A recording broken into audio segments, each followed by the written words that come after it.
If you think talking about mental illness is scary, imagine what happens when we don't talk about it. Join the conversation. Visit letstalkstigma.org.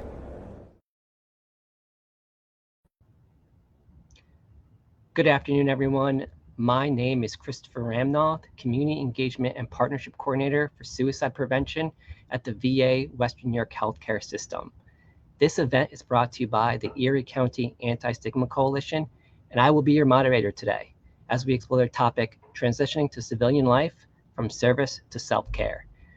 I've had the honor and privilege to work at the VA for over 12 years as a social worker, and have had opportunities to listen as veterans describe their journey navigating many things, including their mental health. My hope today is for all of you to take on that role as the listener and let our panelists guide you through their journeys. But before I introduce our panel, I wanted to make sure that you all were aware of the Veterans Crisis Line. If you or anyone you know needs support, you can dial 988 for the Suicide and Crisis Lifeline. Then press 1 if you're a veteran or a loved one of a veteran to get connected to the Veterans Crisis Line if needed. So our program today is approximately 1 hour. During this time, if you have questions or comments, please type it in the comment section, and hopefully we can address some of those questions during the program. Now, let's introduce our panel. So first, we have Delcy Polvino, Sergeant Major, currently serving in the Army of Reserves and VA Western New York employee in the Caregiver Support Program. Second, we have Chris Krieger, U.S. Army and Iraq War veteran and president, co-founder of Western New York Heroes. Thank you both for joining us today. We will also have one other panelist that will join us shortly as well. Oh, she's here, Colleen Drake. Colleen Drake is Veterans Outreach Program Specialist at the Buffalo Vet Center. Thank you all for joining us. You guys ready for some questions? Yeah, let's do this. Thanks for having us. Yeah, absolutely. So the first question I have for all of you is, can you all provide a brief introduction about your role and work with the veteran community in Western New York? Colleen, let's start with you first. Oh, of course, right? The non-vet, right? My name is Colleen Drake. I have been with the federal government for 30 years. I am not a veteran, but I am proud to serve the veterans. My first 20 years was with the 107th Air Guard Niagara Falls as a civilian, and the past 10 has been with the VA services. Past 3 have been with the Buffalo Vet Center, where we offer counseling and readjustment therapy to veterans. Thanks, Colleen. How about you, Delcy? I believe you're on mute. That would help if I came off mute. Hello, everybody. My name is Delcy Polvino. I am working currently with the Caregiver Support Program at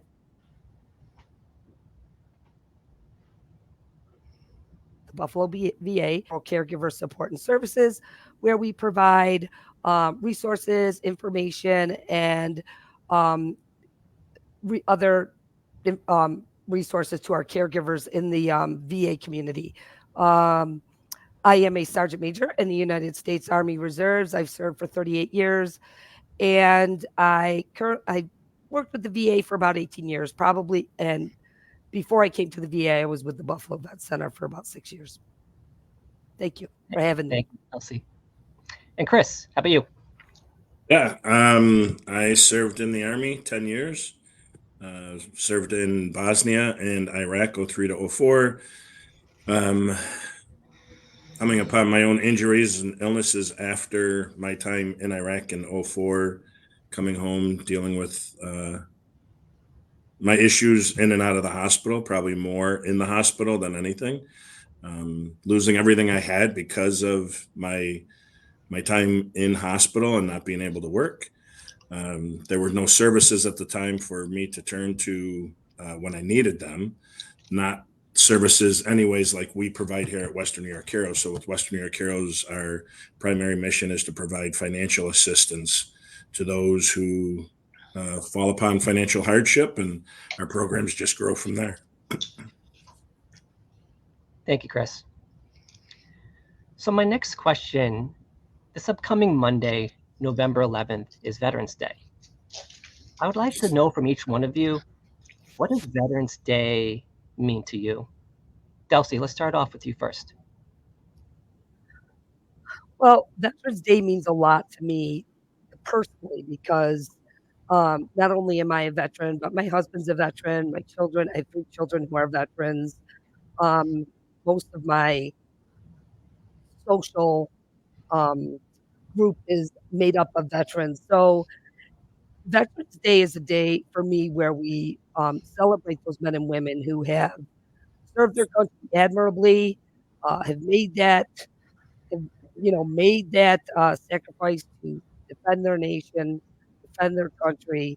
And it's also a day, I think, to celebrate families too, because as veterans, we wouldn't have been where we were at, or we might be not doing as well as we're doing now if it wasn't for our families. So I don't think it's just about our veterans. I also think it's about our families too, and a celebration of all of us. Family and caregivers are a big piece of it, right, Delcy? Yes, very much so. Yeah, thank you for that. How about you, Chris? Yeah, I think Delcy hit the head on the nail there. I've always been a firm believer that it takes a family as a whole to serve our country today. Everyone's so used to, World War I, II, Vietnam, Korea, that it's about the single individual. And in today's day and age, let's all face it, right? It takes an entire family to serve this country. And for our family members, it's many of them, unfortunately, have to bear a weight that they've never asked for. So when I look at Veterans Day, what does it mean to me? Just like Delcy had said, it's about remembering those who decided to step up and sign on that dotted line. And, we volunteered to serve our country. When you look at those like Vietnam vets who were drafted, my heart and soul really goes out to those guys more than anybody. But again, it's Veterans Day is about remembering those of us who are serving. But I also like to take a moment to sit back and remember those that did serve and are no longer with us as well. It's well said, Chris. Thank you. How about you, Colleen? How do you expect me to top those two? No. I've come from a family of veterans that are past and present, and I still have military. They're still serving. It's a way of those like me that were unable or make the sacrifice to fight for our country, fight for our freedom. And I feel that it's a way of appreciation that should have came a long time ago, to just thank them for what they do. Is like they say with family, it's like, when I was working with the guard, and it's just like you see them that struggle, that don't understand military life, and then you have those that you got to adjust to that. But it's a way of, I feel, the country of giving back and trying to correct mistakes they've made in past years too. I consider it a day of though I recognize everybody every day. Veterans Day is always Veterans Day to me, but I just think it's a way of showing an appreciation that was long overdue. Thank you, Colleen.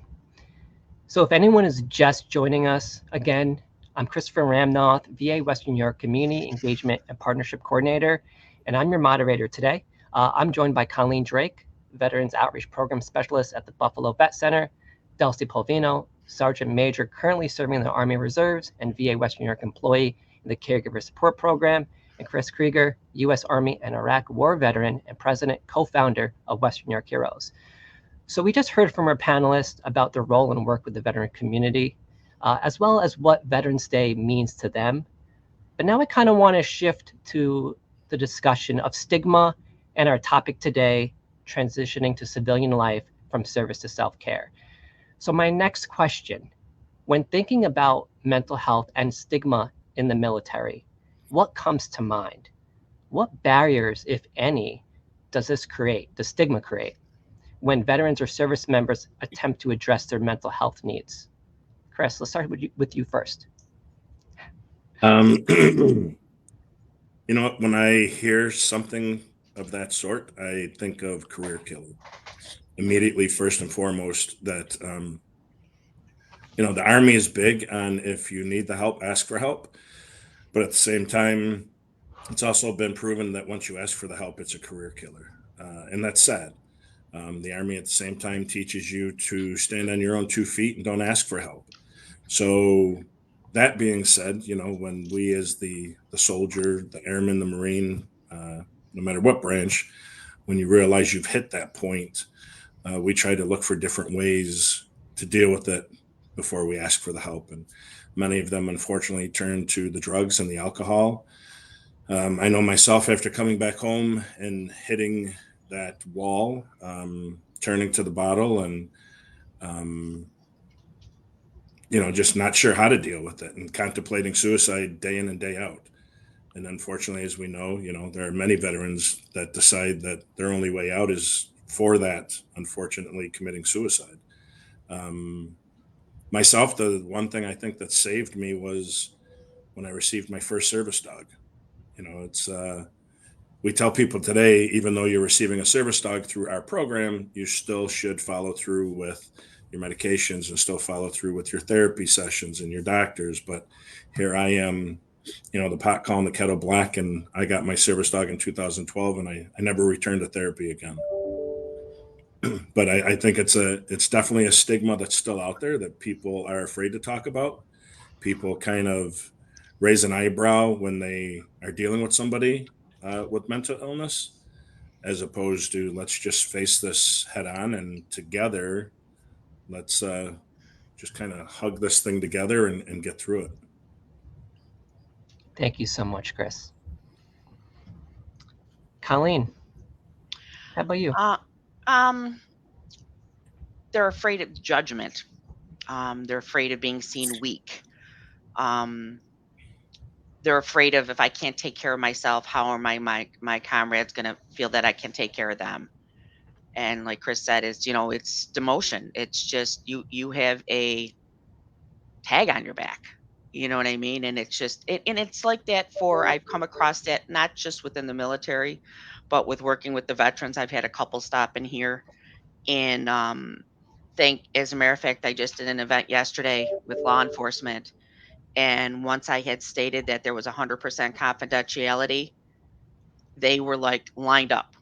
You know what I mean? Because of not having to report to their chain of command.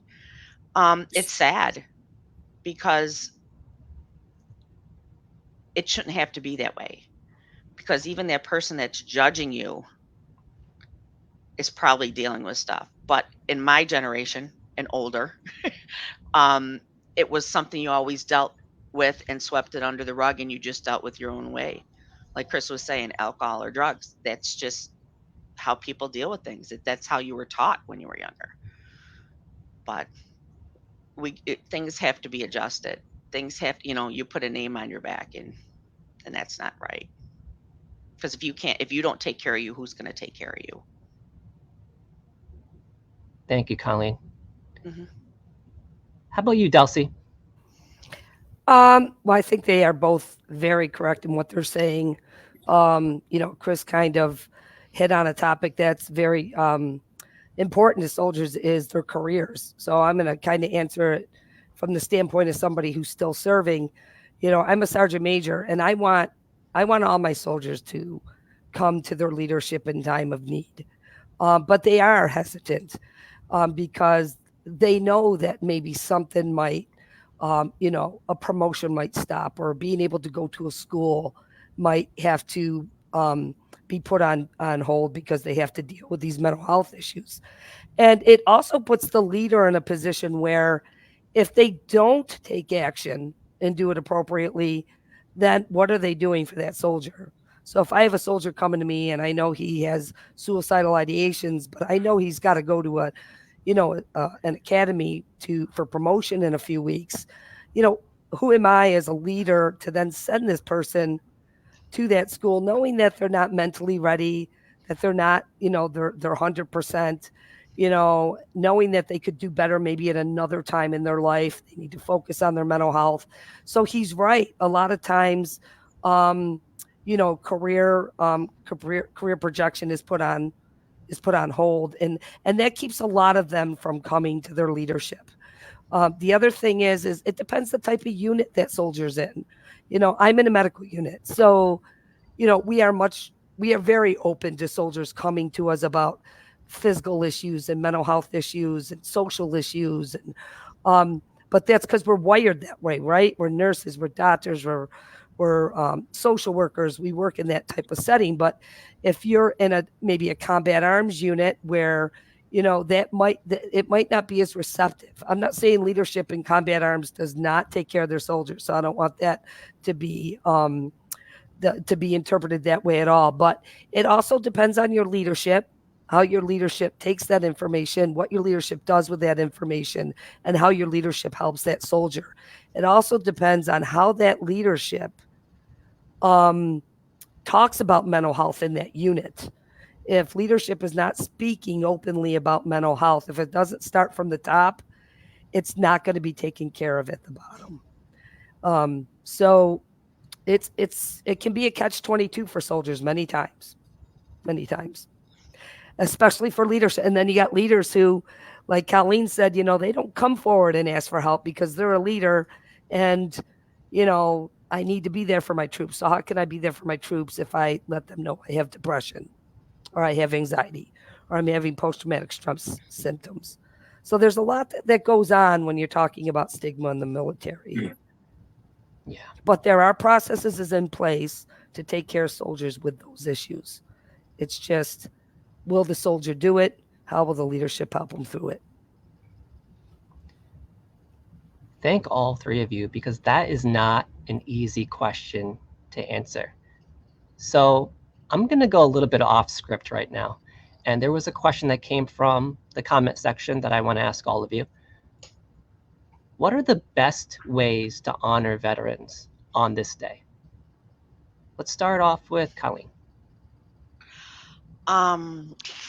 This is a tough one because there's just so many things that aren't being done that should be done. I mean, okay, you're giving them a discount. You're giving them a free lunch. But that's just really, you know what I mean? That's a difficult question. Mhm. That's a real difficult question. I mean, I am the type, and even before I even started working for VA, I am the type of person that if I see someone with a hat on or a shirt on or anything like that, I've always been thanking them. And they'll just look at me like, oh, you're, you know what I mean?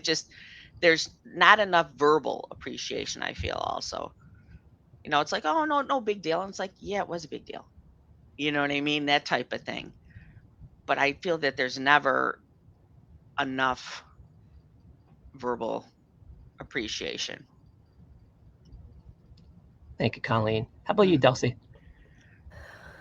I don't know. As a veteran, I feel like I'm very appreciated by the community, by our nation. There's never a time where I'm not in uniform where somebody doesn't thank me for my service. My colleagues, my friends, they're all very complimentary toward me and, honor me in their own ways. But I think when it comes to ways to honor veterans, volunteer at a veteran organization, get to know veterans. You know what I mean? In Western New York, we're blessed with all these veteran organizations, right? We don't need that free meal from Applebee's, right? We don't. That's great. Thank you, Applebee's. Thank you, TGI Fridays. You guys are great. But the best way to do it, I think, is go out there, volunteer in a veteran agent in a veteran agency, donate to a veteran agency. We have like Western New York Heroes, Veterans One Stop. We have all these veterans organizations out there that communities can donate to, and I think that's a great way to honor veterans, because these organizations help veterans when they are in need. So what a great way to say, okay, listen, they may not, this person may not be in need right now, but, here's a $25 donation, and they can put it toward whatever program that agency feels would benefit most. So those are some of my thoughts. Absolutely. And that's a greet segue. So, Chris, how about you? Yeah, I'm just gonna have to piggyback off of Delcy. I'll be honest, I don't know how to handle it when people come up and say thank you for your service. You want to thank somebody? Thank the Vietnam vets. Again, taken against their will, pretty much drafted to go and expect to do something that nobody wanted to do, but they did it. Came home and treated the way they were treated. Those are the guys that that we should be thanking. You know, I don't go out and I don't want the free meals. I don't want the free coffee. It has nothing to do with I don't appreciate it. I do. But I volunteered to sign on that dotted line and go do what I did, and I would do it all over again. Nothing would change. So when people come up and say thank you for your service, great, you were worth it, and I would do it again. But I don't know. I don't know how to handle that when people come up and want to offer me stuff because I served. Thank you. And thank to all three of you. And whoever put out that question, that was a great question. So my next question for all three of you are, what did your journey of coping and self-care look like when you first separated from service? And what does it look like now? So you each bring a unique perspective to this question. Colleen mentioned Colleen as a civilian, Delcy who has yet to separate from service, and Chris who has. So I'm going to start with you again, Colleen. Colleen, what do you think? Oh man, I wasn't prepared to answer this one, Chris, because it doesn't affect me. But with the veterans I work with on a daily basis, it took a lot of them to come this far. When they got out, there was nothing to help them transition. And we get thanked every day for helping them through this transition, better late than never type thing. They're just very thankful and very humble. I mean, when they got out, you get treated like crap and then you just want nothing. And now they're all of a sudden acknowledging the fact that they are veterans.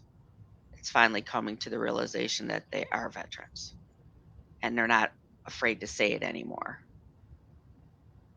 That's Well, thank you, Colleen. How about you, Delcy? Sorry, I did take myself off mute. My dogs keep barking in the background, so I keep muting myself. I will tell you my transition. I'm going to just speak briefly about, because I'm not out, but I've deployed and mowed as a reservist. And when I first mowed in 2003 and I came home, my transition from deployment to civilian life was horrendous. I was on the verge of a separation. Went back to school way too soon and couldn't focus. I had to leave my job after 6 months. I had very little compassion for the population I was dealing with. My parenting was very, just very impatient, very, emotionally driven. I was very, very much against getting help. I would not walk through the doors. It took me 18 months to walk through the doors of the VA. And it took me almost probably close to 20 years to get counseling for my specific readjustment issues. And the only reason I did that was because I started working at the Buffalo Vet Center, and the people I was counseling were not very different from me. And it took me to do that type of work to realize that I needed help myself. So my transition was very tough. I've had other transitions. My family, between my 3 sons, my husband, and myself, we've deployed 9 times, mobed and deployed 9 times since 2003. So there's been a lot of transition in my family, but it's all different because one time I'm an Army mom, or one time I'm a Navy mom, or one time I'm an Army spouse during transition. One time I'm a veteran myself. So, but I will say the very first one was very challenging. And I didn't know much about services, and I didn't listen very well to the services that were being provided to me. So that was my transition in the beginning. Sounds like you took on a lot of different roles at different times. Yes. How about you, Chris? It's kind of a loaded question. It's funny because I usually tell people, right, if you look at veterans from past eras like Korea, Vietnam, World War II, for the little few that are still here, now when they look at services that are being provided, they think they're amazing services. But when they came home, the VA didn't know enough to be able to provide services to them for the particular injuries or illnesses. And it's kind of the same way with Iraq, Afghanistan, right? We come home, we're dealing with traumatic brain injury, which is the big injury for Iraq, Afghanistan. So myself coming home from Iraq and dealing with traumatic brain injury, which then led me into epilepsy and leading me into, again, more time in the hospital than out of the hospital, to the point where I was sent to a polytrauma brain center in Richmond, Virginia for a while. I felt the VA knew nothing about the services I needed. But as time goes on and the services at the VA begin to develop and become better, now I sit back and go, okay, they're on top of it now. But still, the transition coming back home, then there were no services that I needed, especially financial services. Banks didn't want to hear that I was spending more time in the hospital and couldn't work. They want their mortgage payment. Utility companies want their utility payment. And, we're losing our house and struggling to put food on the table and keep a roof over our head. So the transition of coming back home and having no choice, being forced out, I'll be honest, it really sucked, even though I remember making a phone call and asking somebody very particular on, hey, this is what I'm dealing with, to the point where I even broke down emotionally. And are you experiencing the same thing? And the only thing he basically had said was, you got to suck it up and drive on. And I knew then that basically this is a journey I'm going to have to travel down on my own. But at that point, my family was falling apart. The divorce was in the forefront, and my wife at the time hated my guts. And it was, if you didn't go overseas and serve, then we wouldn't be doing this. And I hate you for this. And you married me knowing I was in the military, and no one ever expected this. So did I turn to the alcohol? Sure. Did I contemplate the suicide day in and day out? Sure. Everything that I worked so hard for, that we call the American dream, I come back home from my time in service and it's all being taken away. How dare you? Or damn you, basically. And going back to what we've all said before, it's, you don't want to deal with that stigma and that judgment, and you're afraid of being judged if you turn around and ask for the help. Absolutely. And again, I know not easy questions to answer, and I appreciate all three of you for answering them. I do have another question off script that's from the comment section. Would you say that the different generations are talking more about their mental health now, since it seems to be more common part of society nowadays? Chris, let's start off with you first. I'm going to say yes.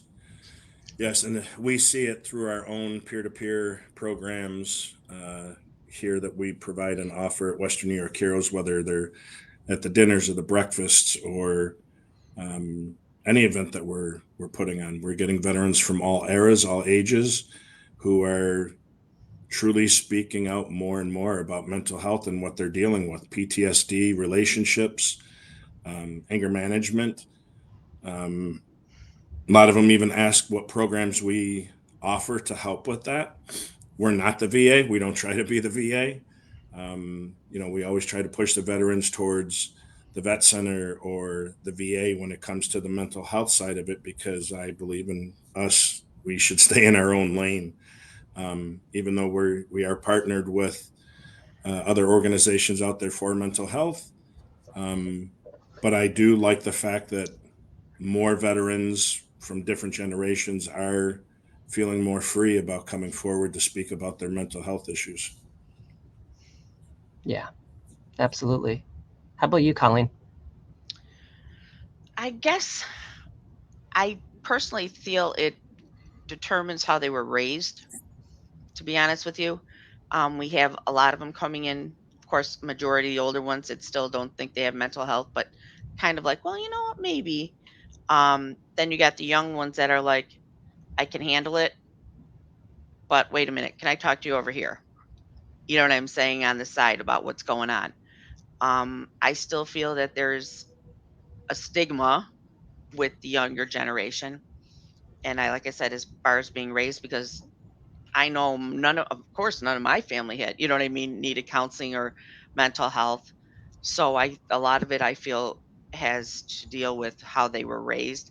Because I can't let mom or dad or my grandpa or my cousin or this, they fought in, Vietnam, they fought in World War II. I can't let them know that I can't handle this. So it's more, I mean, they're dealing with it, but it's more of a hush when they're coming in. Thanks, Colleen. How about you, Delcy? I would have to say, yeah. I would have to say that I think this generation is definitely more open about their mental health. I think like in units now, you're seeing more different programs being developed within the military regarding holistic health. Suicide prevention is huge now in the military. Sexual harassment, and I joined in the 80s, so believe me, I have seen the difference from the 80s to now as to how we deal with mental health, how we deal with sexual harassment and assault, how we deal with suicide. Huge difference. And I do think that again, I'm going back to the type of unit a soldier is in, whether or not they're more likely to talk about it. But yeah, I do. I think there's more out there because there's more mandates by the military to make sure that they're talking about it. Right. So we have to have suicide prevention. We have to have SHARP. We have to have all these things. And because we have it, it's being talked about more. No, that makes sense. So my next question, and you all have kind of mentioned this already, but what services or resources have you found most helpful throughout your journey or recovery process? I'm going to start off with Delcy. Okay, I just threw a lozenge in my mouth, so I don't have a cough attack. So, I can start off with someone else if you want me to. No, I'm fine. So the services that I have found most helpful after I finally decided to get help was one, VBA. Okay, because for a long time I would not apply for a service connection. Like, it was not the cool thing to do for leadership to do, right? I'm fine. I'm going to leave the Army and I'm not going to be service connected at all. Well, 90% service connected later, I realized that I had a lot of medical issues. So veterans benefits was real helpful. The VA was real helpful, and the vet center. I don't attend the Buffalo Vet Center for counseling, but I do go to the Rochester Vet Center for counseling. So once I established myself in those various departments and agencies, I started to do much better. So, those are some areas that I would say start with, because from personal experience, they helped me, my husband, and my boys as they transitioned out of the military. Thank you, Delcy. And if you all noticed, there are some resources that are flashing on the bottom of the screen as well. Just wanted to bring attention to some of those. How about you, Chris? You know what? I'll be honest. It's I think peer-to-peer services and programs are a great way. We've had a lot of veterans who, we've been around 17 years now, and veterans that are coming out going, I've never knew that you did this or provided this program or service. I've had people before ask me how I deal with everything I deal with. My big thing is if I can, and Delcy, I think you and I even talked about this before, but if I can concentrate on worrying about everybody else, then maybe my issues today or my issues tomorrow or what they were yesterday aren't so bad. And I think the biggest piece to my own sanity sometimes is being with somebody who's just as nuts as I am. So, Lynn, my wife to be, Iraq war veteran herself, is just as crazy, I say. So there's a lot of times where we'll be out somewhere and, both been there, done that, where we can just look at each other and see and be able to tell what the other is thinking or going to say and kind of make light of the situation. But I think peer to peer amongst veterans or even those still serving that's a huge part, because that's where many of them learn that, what, you're talking about this just like we're doing here and agreeing with what each of us are saying. That's where many of them, I think, come about to find that you're not alone and there's others out there dealing with the same issues, and maybe what you're doing isn't working for you, but listening to the way someone else is seeking out help for that is working, and you go down that road. Thanks, Chris. I always say that, one of the best programs we have at VA Western New York is our peer support program. So I completely agree. How about you, Colleen? I agree. Very much so. I'm veterans helping veterans. Like Chris said, with the experience of somebody dealing with what you do, it's the feeling of knowing you're not alone. You don't have to go through this, you know, trial or reality of what, it's like you always, even as a civilian, sometimes you wonder, you know, am I alone thinking these things or doing these things and stuff like that?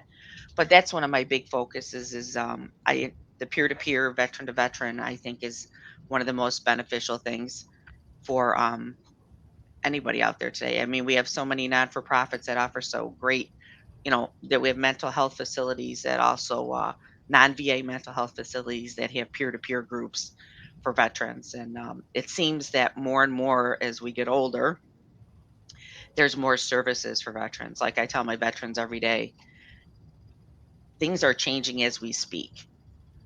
So never give up. Never give up. Don't be a quitter. You know what I mean? Just, if you don't know what to do, there's somebody that was in your shoes similar, even though everyone's journey is different, that wore similar boots and may have a avenue for you to take. Thanks, Yeah, Colleen. Chris, I Yep. just wanted to add on to that question too.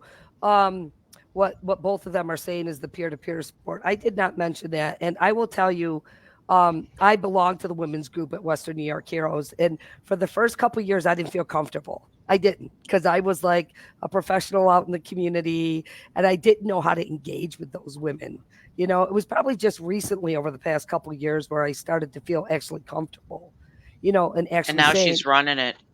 no, Lynn can do that. Lynn's doing that.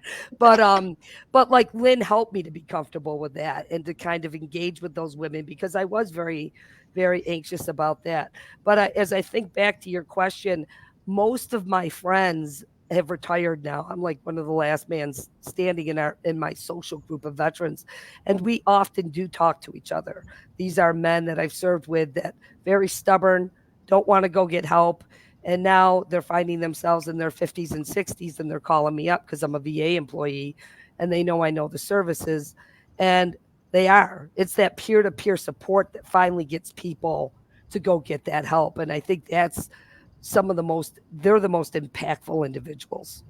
Just wanted to add that too. No, thank you so much, Delcy. And it's showing me and hopefully everyone listening that, everyone's journey is so unique, right? So there actually is another question that is very similar in the comment section. It is, what are the most effective ways to communicate information about services? Peers, social media, other networks? I'm going to start off with Chris. What are the most effective ways to communicate those services?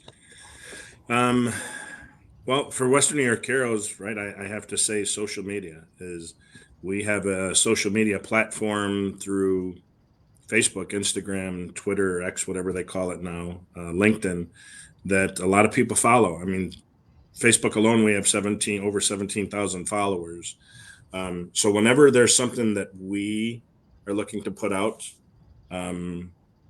to veterans or to veteran families or supporters, we usually we do it immediately through Facebook. But we're also doing so many different events a month that we will also put out the information at each one of those events. Each event has a different group of people that show up. So just to make sure that it's getting out there to everybody, if we have to repeat ourselves several times a week at an event, that's what we'll do. We just communication is big, right? As we know in the military, communication is key. It's the key to survival. It's the key to success. So if we're not communicating to our veterans and their families what's out there and what can help them, then here on our end, we're failing. No, that makes sense. How about you, Colleen? We don't have access to do it media, so a lot of what we do is outreach, which I do. I feel that it's a good source because if I can't get them in for our services, I promote everybody else's services depending on the needs of what everybody else wants. And you know that, Chris. It's like we're everywhere. But it's like peer to peer. It's like, hey, I did this. Oh, really? How about this? Or things like that. If I see things on social media, I'm always forwarding them to anyone that'll look at them. But with us being federal, it's hard to get the other formats to get approved. But I basically outreach, attending as many and as events that would be possibly touching the veterans or family members or active duty guard reserve in the area. I can confirm that Colleen Drake is at many, many outreach events. Thanks, Chris. How about you, Delcy? I would say all of the above. Like, we use our peers, we have peer mentors, we have social media, we have outreach, email blasts, text messaging, phone calls. For caregivers and the caregiver support program, we have to do it every way possible because these people are so busy. We don't know how often they can get on their email. So maybe it's easier for them to get the message in a text message, or maybe it's easier for them to see it on their social media. So we have to use all types of platforms for caregivers because we're hoping that one of those platforms works for all those caregivers. So it's a combination of everything this particular person's asking. Okay, absolutely. So my next question for all of you is, if you could speak with a service member about to transition to civilian life, or go back in time and have a conversation with your past self prior to the transition, what would you tell them? I'm going to start it off with Chris. Yeah. I was trying to listen and really soak this question in. What would I tell them? Don't be so quick to rely on others. I think that was one of my biggest mistakes, was I was relying on the system. I was relying on those who work for the system to come forward and say, hey, this is what you have to do. And back then anyways, that's not the way it worked.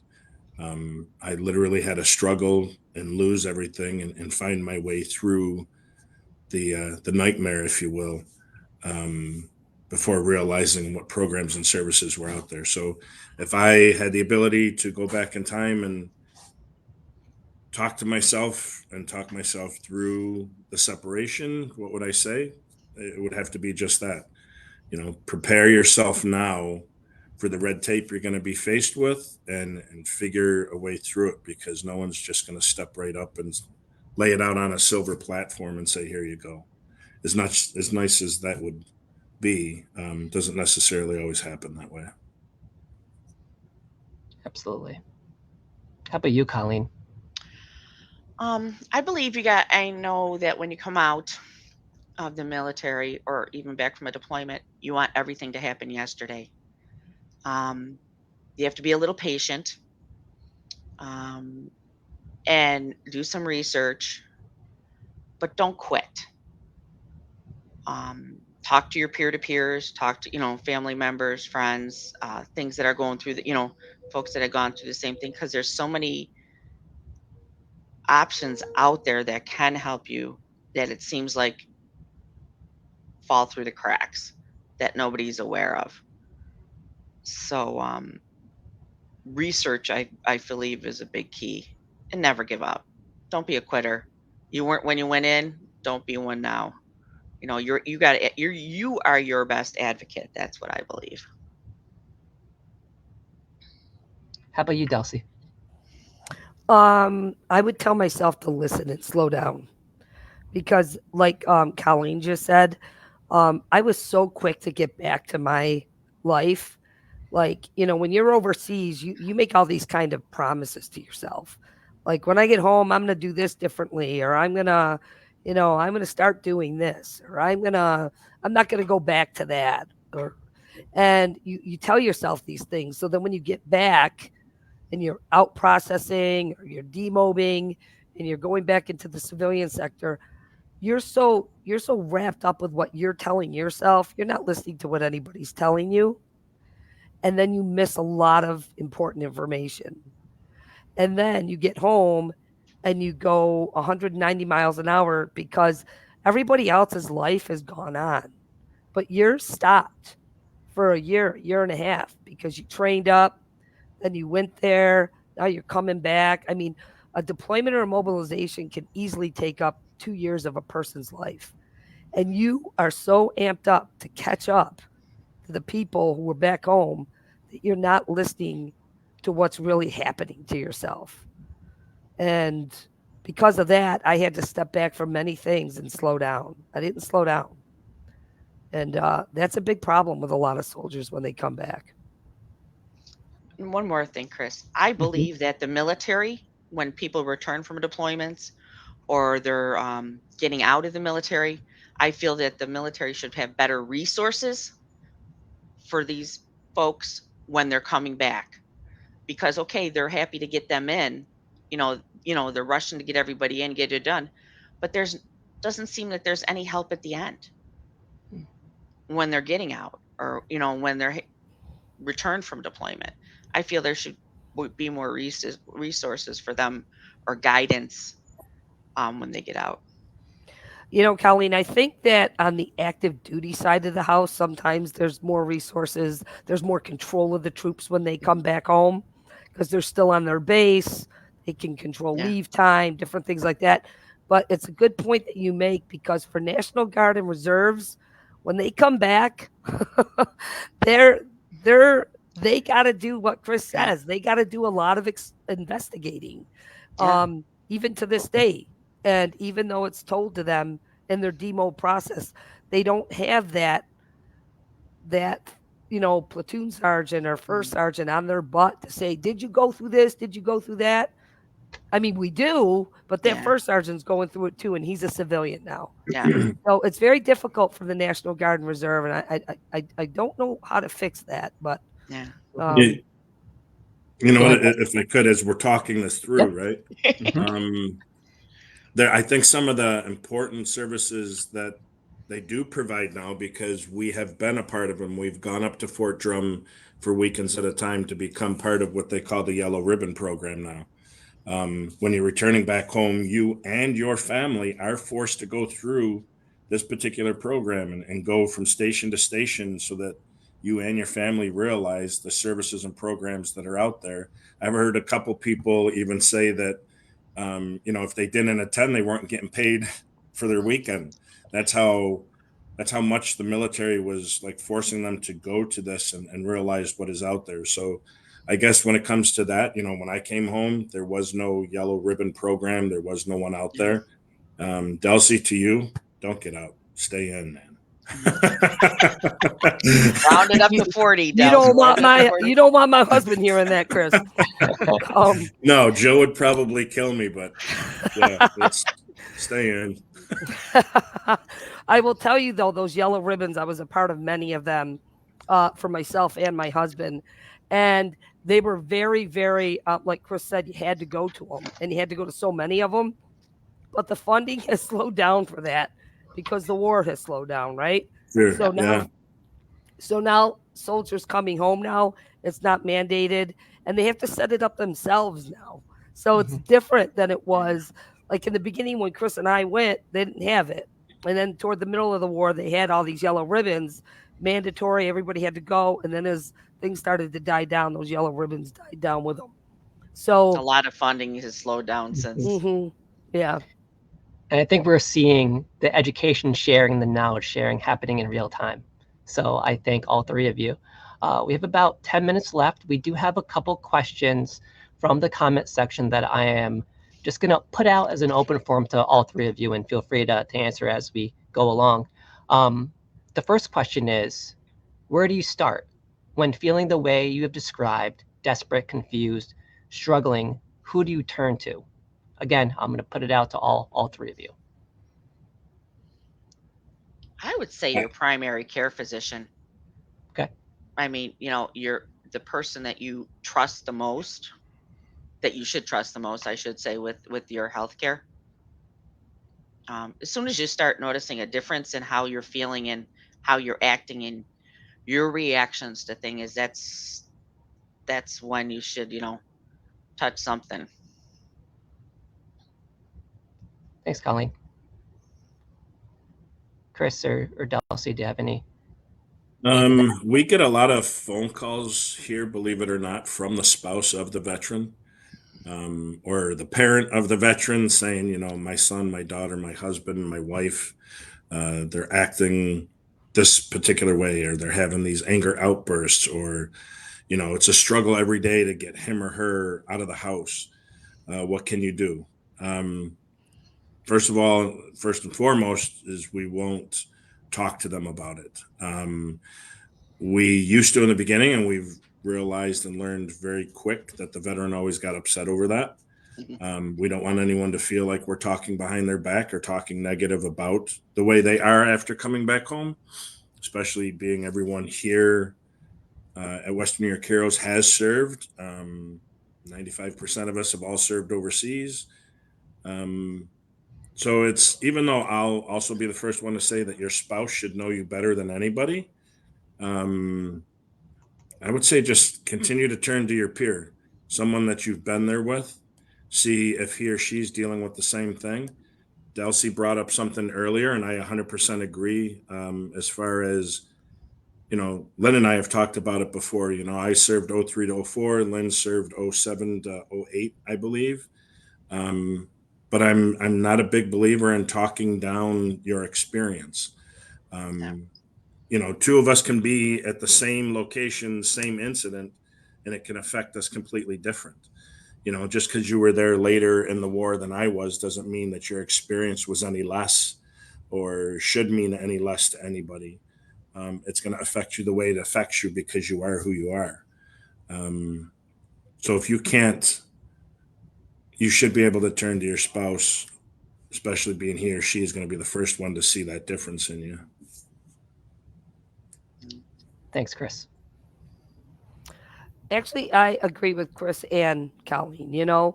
Sometimes service members are not comfortable turning to their spouse or their family members. They're trying to hide that. They're trying to hide what they've experienced with their family members because they don't want them to really know the horrors of what they may have experienced. And going to their peer may be best, right? But then again, their peer might also be pretty dysfunctional at that time, not saying that in a bad way, but then sometimes the peer may not always give the best Chris advice. over there like, you know what I mean? I mean, when I came home in 2003, if you came and asked me what to do, I would have been like, I don't know. And I'm just as jacked up as you are right now, right? But that would have been a great answer as an E7. And then sometimes going to your family, where do you start? Start where you feel most comfortable. Start with the person you feel most comfortable talking to. And then if that isn't anybody in your life, then start with a therapist because they're going to be non-judgmental. They're supposed to be, right? So start with a vet center. Start with calling an agency like Western New York Heroes or Vets One Stop to find out who those agencies are. You know what I mean? But you start with the person you feel most comfortable and open with and go from there. That's how I ended up doing it. It worked for me. But the people that Chris and Colleen have mentioned, the family, the peer mentors, they are good people to start with, but you have to make sure, are they the most comfortable people and are they the right people to start with? Thank you, Delcy. So I'm going to read another question from the comment section, but also put out our final question as well. Well, who are the best messengers to deliver a message that seeking help is okay? Who is the most convincing, and who is best positioned to make seeking help okay? And also, if you all want to just give any final remarks regarding stigma or our topic today as well. So I'm gonna start off with Colleen. Well, if I can get my Teams thing to move so I can reread the question. No, I feel it is your veterans, your peers, your brothers and sisters in arms. You know what I'm saying? Those to me would be the best messengers, because you may hear something that you're dealing with, and I'll go back to where I say, knowing you're not alone. You're not the only one that's feeling that way. Oh man, I just did that the other day. I'm gonna have to go talk to them. You know what I mean? That type of thing. That's what I feel is the best messenger, and to let them know it's okay. Thank you, Colleen. How about you, Delcy? So I would say there's two people. Your peers, like Colleen stated, I think veterans have a way of impacting other veterans to do what they need to do. And if you're out, if you're a veteran at that point, if you're military, I would throw it at the leadership all day long. If your leadership puts out there that it's okay, that those soldiers are gonna hopefully believe that. But if it's coming from their peer may not understand as much. You know what I mean? But if it's coming from their first sergeant or their sergeant major or their commander, and if that commander or first sergeant puts out, hey, I've had issues. I went overseas. I had to talk to somebody.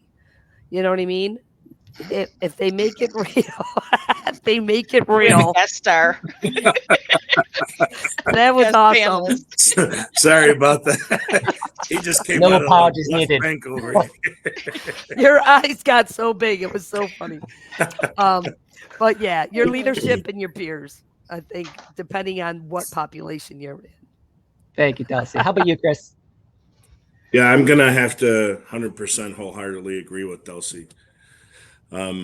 Your leadership is there for a reason. They're in a leadership position for a reason, and they should be able to be trusted. So I'm 100% on board with Delcy. That, and obviously your peers, right? A lot of information goes back to other veterans through veterans who have experienced our programs and services, good or bad. The information gets put out, and sometimes word of mouth is better than a billboard. Exactly. Absolutely. So we are almost at 2:00. Do any of you have any other closing remarks or anything else you would like to add today?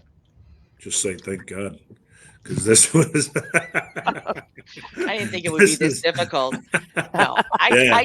You did great. All of you did great. I just want to say it's nothing to be ashamed of.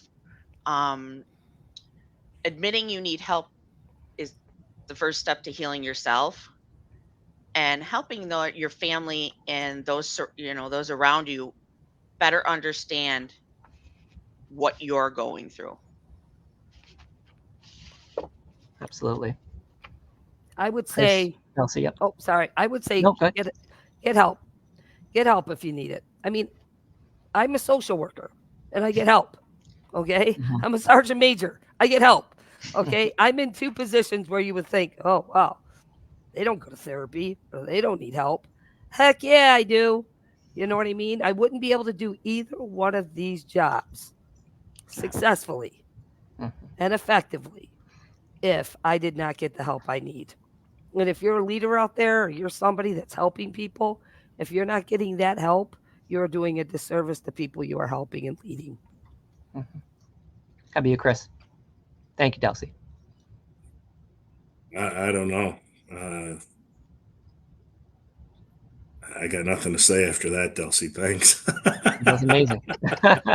Yeah, it's like putting a sock in my mouth. I'm not even sure where to go with that one. But yeah, I mean, get the help, right? It's everyone, once they first start experiencing it, I guess, feels ashamed, feels embarrassed, feels slighted, or less than the next person. Um, and I get it. Been there, done that. And that was, I always walked around for the longest time, veteran, combat veteran, PTSD across your forehead, and the next sign on your back was crazy. And it wasn't until realizing that it's about a lot more than that. And once you start taking it face on is when you can make the real change. So don't be afraid to ask for the help. And everybody's scenario is different, so and everybody has different ways of healing. Yeah. So, 100%. it doesn't hurt to ask. It's nothing to be ashamed of. And I thank God that the stigma is slowly changing so that people aren't as resilient anymore for counseling or any form of treatment for themselves. Yeah. Well, we are a little bit over too. And that's going to wrap up our program today. Once again, I just want to thank our panel. So Colleen Drake, Delcy Polvino, and Chris Krieger. You guys made it really easy for me because I know about all the great work all three of you do in the community. I also like to thank everyone behind the scenes. So Mike Telesco from Telesco Creative Group, Matt Smith from Prevention Focus, and Karen Karaszewski from KKPR Buffalo, all for encouraging me and to be your moderator today. It was a great experience. And everyone on the Erie County Anti-Stigma Coalition board, keep a lookout for the next Facebook Live event. If you joined us late or want to tell anyone about this episode, all the Facebook Live programs are available on the website, letstalkstigma.org. Together, we can reduce stigma and create a safer environment in our communities. So on behalf of the Anti-Stigma Coalition, thank you all for taking on that listener role today and being part of this journey. So all of you have a great rest of your day. Thank you. Thank you. Thanks for the invite.